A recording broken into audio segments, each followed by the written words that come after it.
accomplices. I'm Lynda Norman. I'm a watercolor artist here in the beautiful province of British Columbia. Today I'm going to show you a few of the tools that are important to what goes on in my studio space, and maybe it'll give you some ideas to add to your Christmas wish list. So it's the festive season. We're all a little busy, so I thought this will be just a short tour of some of the tools and things that I use in my studio. Makes my job a little easier. Things I've come to rely on to help me with the things that I do to create my paintings. And I think I'll start with what I've got in my hand. This is a reusable paper towel. It's called Not a Paper Towel. Not a Paper Towel. They feel a bit like they've got a silicone-y base or something. I'm not sure what they're made of. But they come in a 12-pack. It's polyester. But apparently you can rewash them time and time again. So I'm going to test this out. I've just got them, but I think they're going to be a handy thing to have. I wet this about 2 hours ago, and it's still nice. It feels dampish.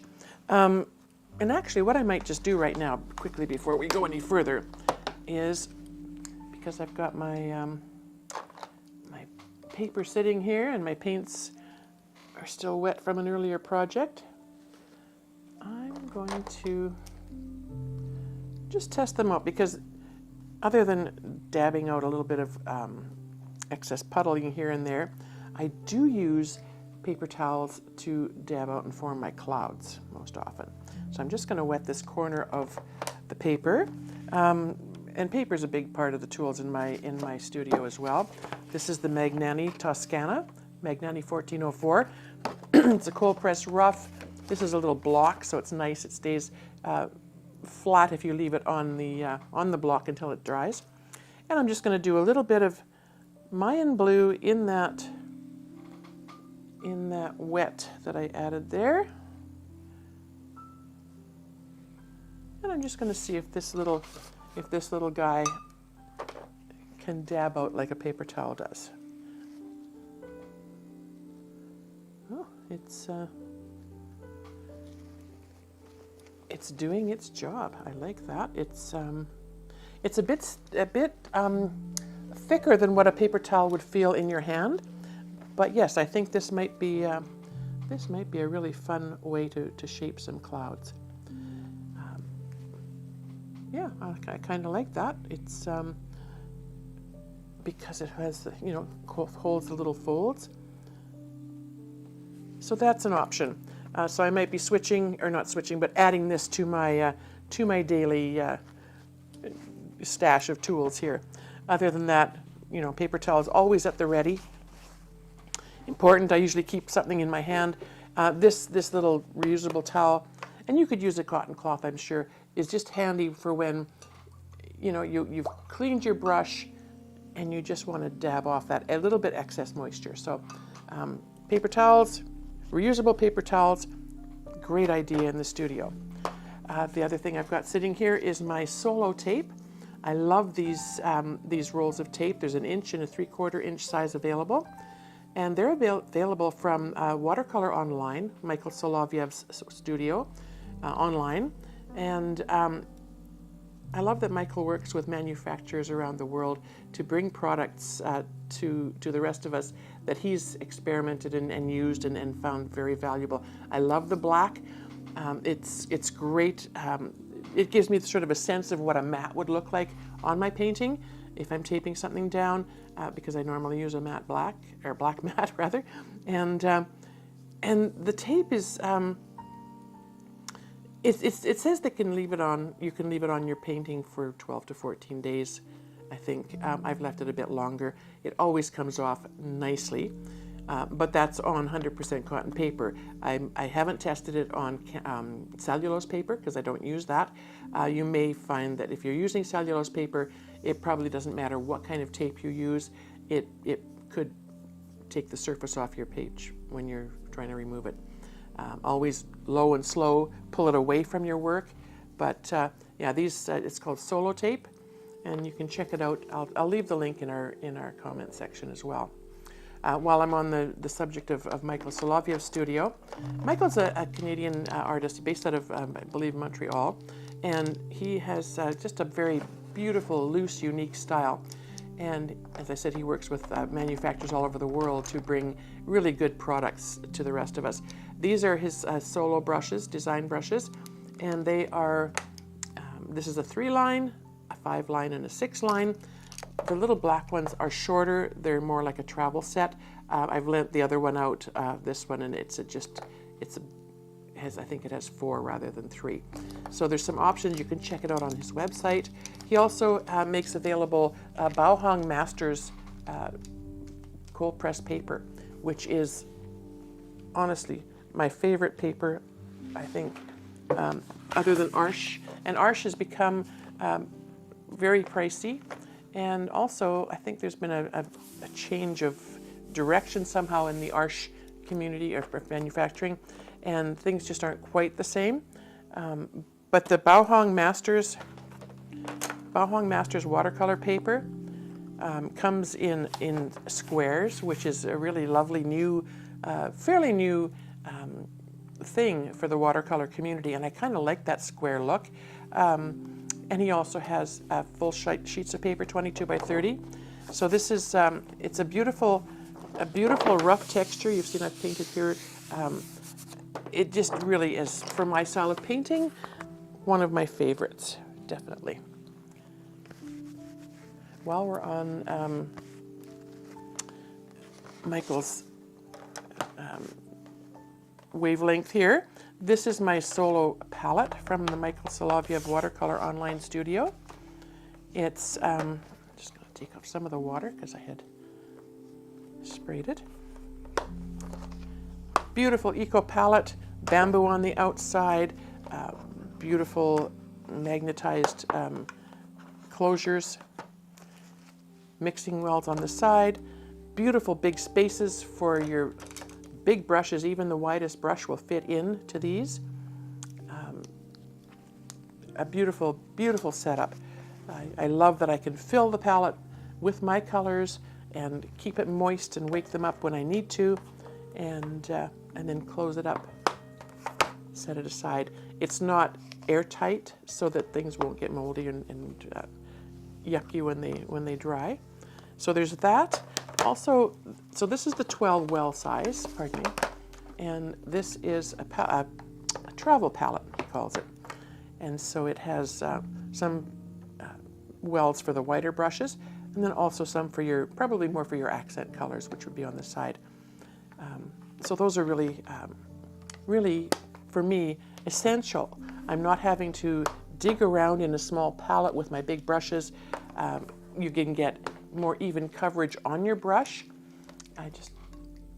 If I go back to the solo brush, there's you can wet it and it becomes very sharp and crisp on the edge. So you can make a very sharp line, especially if you're painting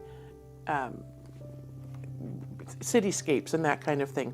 So it's a beautiful brush, beautiful style of brush. All the sizes are great for that. And like I say, you can dip them into those palettes and they hold just a ton of water and a ton of pigment. So very handy to have. And then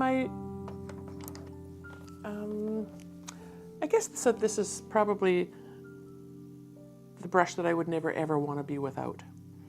I can do so much with this little guy. This is a 1.5 inch bristle goat synthetic blend set into a bamboo cane handle, handmade by a fellow just out of Spokane. He lives up in the mountains, has a workshop up there. Tracy Levinson is his name. You've probably heard me mention him time and time again. I just can't say enough about him and the process of the brushes. And we will be doing an interview with him again soon and talk about that. And so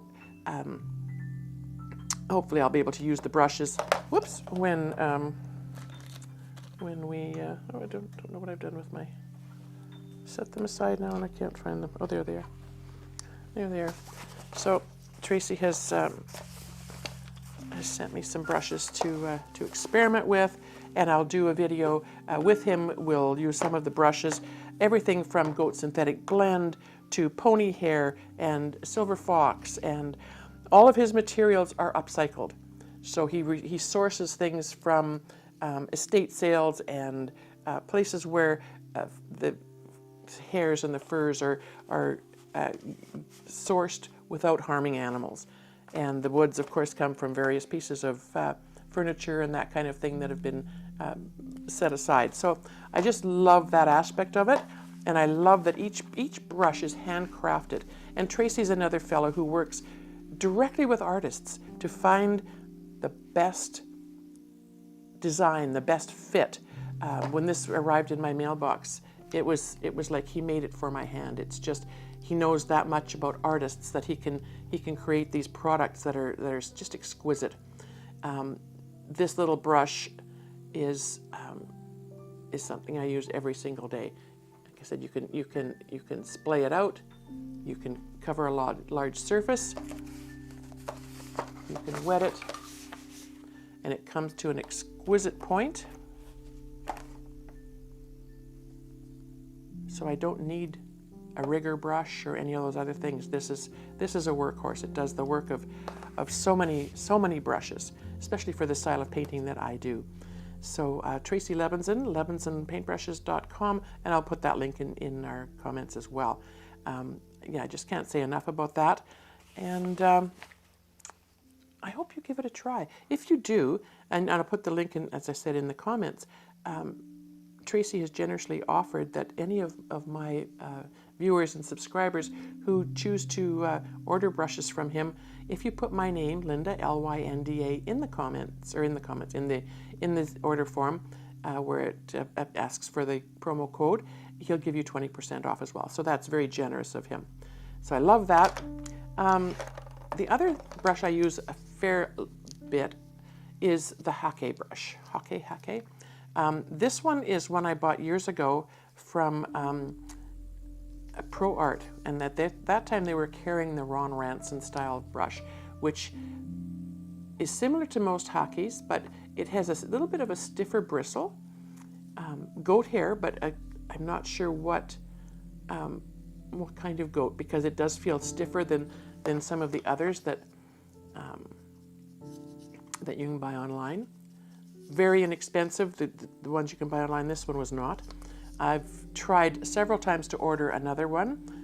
It's just not available any longer, it seems. So what I found was that this was very flippy floppy, and when it was wet, it holds so much water. And often that's not what I want. I want a little more control over my water when I'm applying it. Also, I like that the Hake brush from Ron Ranson is it's a bit fluffier on the end, a little more real estate, whereas the others tend to flatten out a bit more, which is beneficial in some ways. But often I want to be dabbing and creating textures and trees and shrubbery.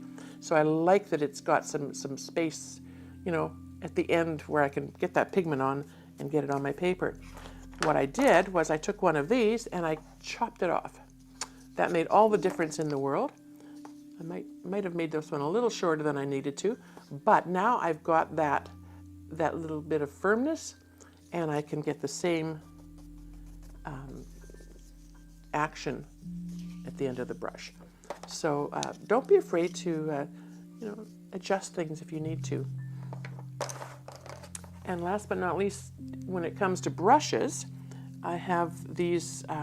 These are a brand that are carried in our local art supply store, Opus Art Supplies, which is a British Columbia company. But you can find them in other brands. These are typically made for acrylic painting. They're called Brights, B-R-I-G-H-T, and they come in various widths of the ferrule, but they're a flat ferrule here rather than, say, for example, this one, which is round. So they're flat, and that means that the bristles come out fairly flat. They also are a shorter bristle than than a lot of these other watercolor brushes. They're not designed to hold a lot of water. They're designed to push paint and things around. But what I've discovered is these, when they're wet, and just dab the excess off. When you have a painting, let me just grab this one here. Oops. When you have a painting that you want to define a little bit of a shoreline, as a dampish brush, you can lift and shape. So you dab it, you dry it, so that it's just damp. And then you can carve in your shorelines, and you could even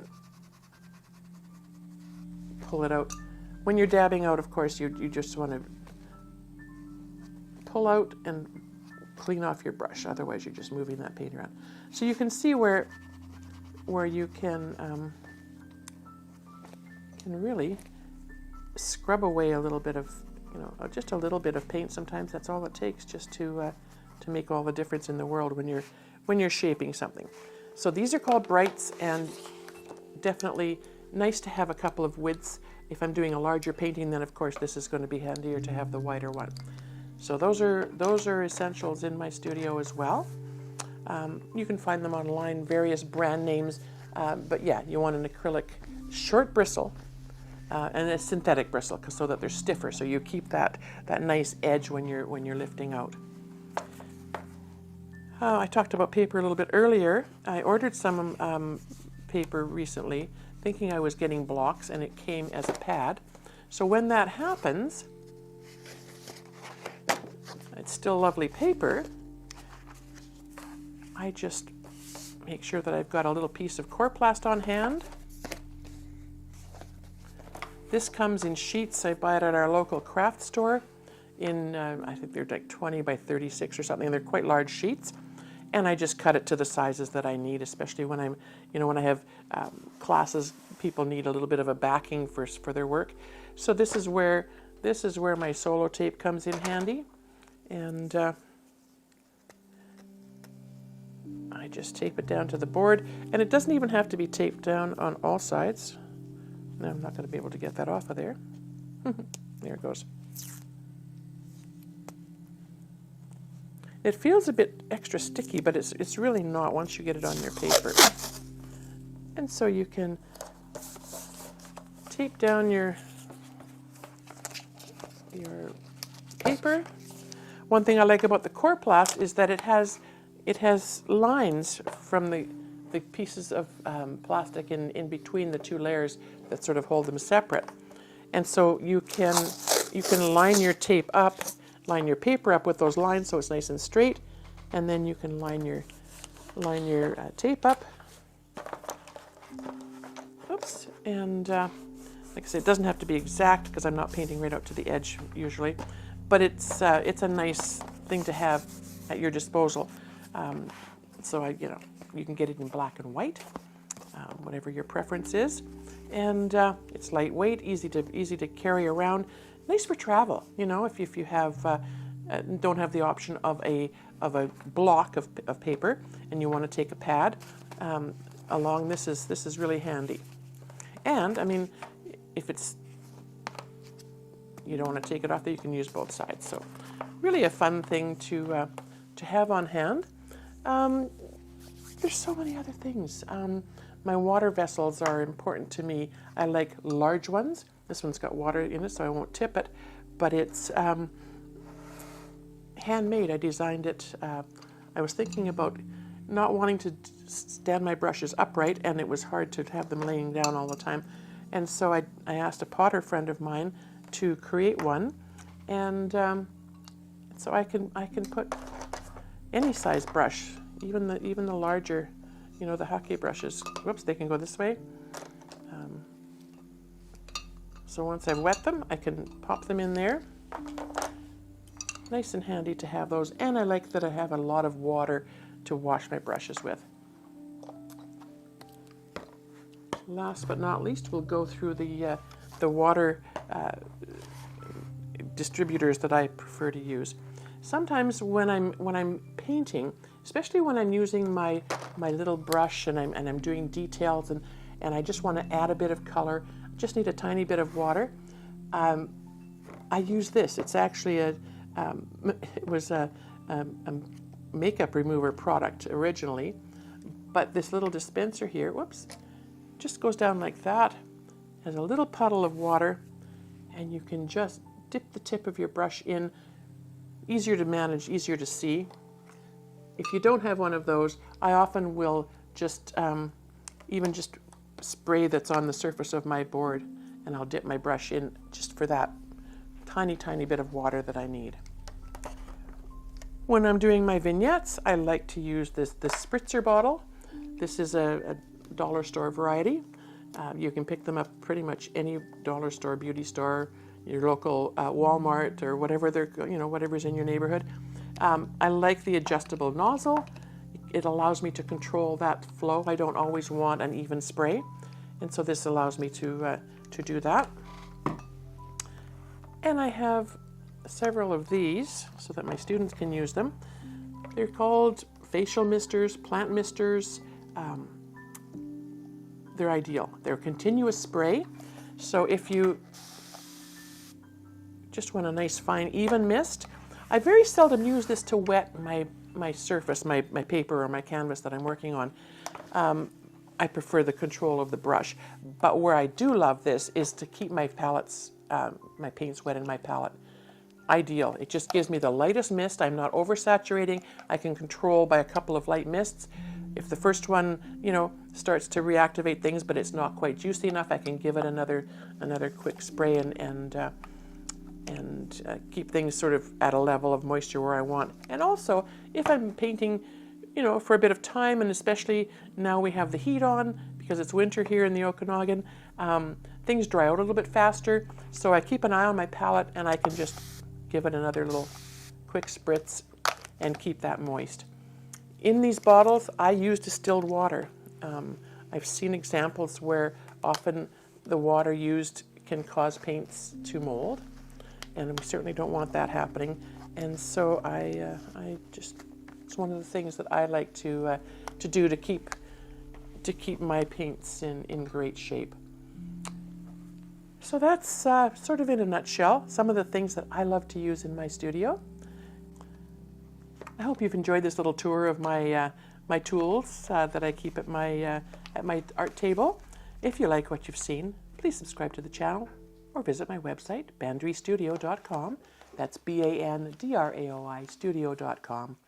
Or head on over to our members area. There'll be some fun things happening there.